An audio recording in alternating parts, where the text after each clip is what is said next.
77 سال پہلے جب پاکستان آزاد ہوا تھا کسی نے یہ نہیں سوچا تھا کہ پاکستان میں کچھ لوگ خاص ہوں گے کچھ لوگ عام ہوں گے. ہم نے تو یہ سوچا تھا ہمارے بزرگوں نے ایک ایسا ملک بنے گا جس میں نہ صرف مسلمان بلکہ نان مسلمز کو بھی اس کا حق ملے گا.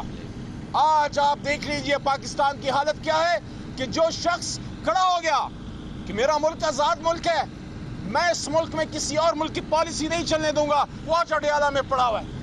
کیا قصور تھا؟ یہ قصور تھا کہ امریکہ بہادر کے سامنے کھڑے ہو کے ایبسولوٹلی ناٹ کہا, یا یونائٹڈ نیشنز میں صہیونیوں کے سینے کے اوپر کھڑے ہو کے ایاک نعبد و ایاک نستعین اور حرمت رسول صلی اللہ علیہ وسلم کی جنگ لڑی. ایسا نہ کیجئے. آج بھی اگر اس ملک کو چلانا چاہتے ہیں تو سب کو اپنا قبلہ درست کرنا پڑے گا.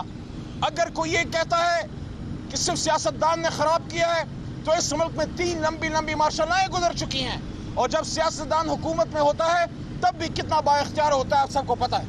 اس لیے اب ضرورت اس امر کی ہے کہ جتنا نقصان ہو چکا.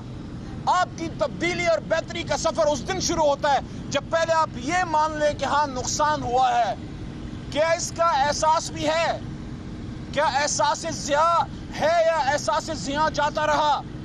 میرے خیال میں احساس ضیاع جاتا رہا. عمران خان صاحب اور ملک کی تمام سیاسی قیادت جو سیاسی مقدمات کا شکار ہیں ان کو باہر لائیے.